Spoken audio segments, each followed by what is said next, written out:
Everyone cried like the sky was falling, but now I hold all the cards, what can they do? In fact, I often ponder my choices, wondering if they are right, but I don't want Dunwoo to end up like me, stuck in this mansion forever like a poor little bird. But what about me? I need to make it in this house, but the wheels of fate are quietly turning. The man who will unlock my chains is coming soon. That day Dunwoo told me her brother returned, and I wanted to meet him, but I was swamped with stuff. Isn't fate incredibly peculiar in such ways, making it hard to fathom? Little miss, where could your Lanchio tower be at this moment? Over there. Thanks. I've never seen someone dressed like that. He looked like he came from another planet. He looked like he was from another world, and at that moment, a strange feeling bubbled up inside me. I secretly followed him, just wanting to catch a glimpse from afar, but oddly enough, he seemed to be dodging me. I followed the path, but every time it ended in nothing. My heart was getting anxious, until at the corner, he suddenly appeared, and my heart felt like it skipped a beat. In that moment, we locked eyes, and I was instantly smitten by this guy. Until he left, my heart couldn't find peace. The next time we met, I made sure to dress to impress. I donned my finest silk and felt just like a princess in a fairy tale. Though I had no idea what that meant, I mimicked his gesture and stretched out my hand. He gently turned my hand, completing this bizarre ritual. My heart raced, but as everyone left, Zhongli mocked my strange antics. So this is how you dress? Is this how you read? Is this your life? He launched into tales I'd never heard, painting the outside world in the most mysterious colors. He painted Beijing as beautiful and alluring, and I was slowly getting captivated. I was totally crushing on him. It felt like he was my destiny. He was that unique person. My heart was already captured in that moment. I didn't want to be that mopey girl anymore. I longed to break free from these shackles and seek my own freedom. But in Zhongling's eyes, there was nothing but gloom.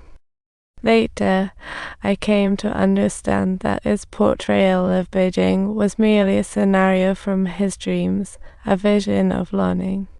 Everyone thought he was a youth studying in Beijing, but turns out he was a Shanghai gangster prince. To fit into his world, I started adopting that Western style. I even asked him to teach me how to ride a bike, look up straight ahead. But his next action really left me stunned. I was in great need and wanted to ask for a favor. He snatched one of my earrings, and I was over the moon, thinking it was a token of our affection. I quickly rushed back to also give him the other one. Little did I know he took one as part of his hunting habit to get closer to me. I sneakily took Dunwoo and sneaked into his room, slipping off my embroidered shoes.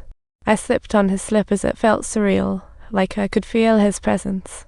But I discovered a woman's photo hidden in his luggage, and a wave of unease washed over me. Just as I tried to picture her in my mind, Zhongling walked in out of nowhere.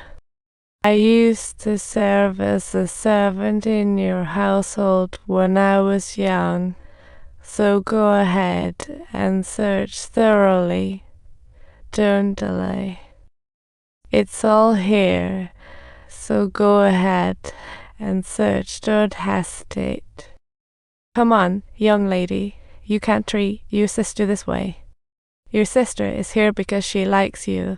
That's just how she rolls. Like me? Well, that depends on whether I like her. I never thought she'd be so mad. I just stood there totally lost. Tears of injustice sprang forth. Once you fall in love, you slowly lose your reason. I studied the woman in the photo repeatedly. Clearly, Zhongling liked her. She didn't hold a candle to my sister's beauty. My sister was younger, but the old man said women are usually prettier than girls. Classic guy. Aren't you a man? I'd rather not be one.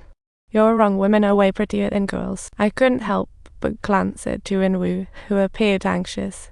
deeply aware of the impending separation between master and servant once again.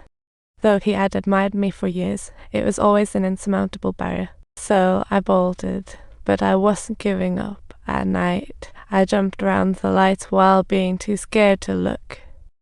I have finally achieved my dream of becoming a real woman, thinking that at this moment I have finally mustered up the courage to love her. Don't hesitate to subscribe to us today.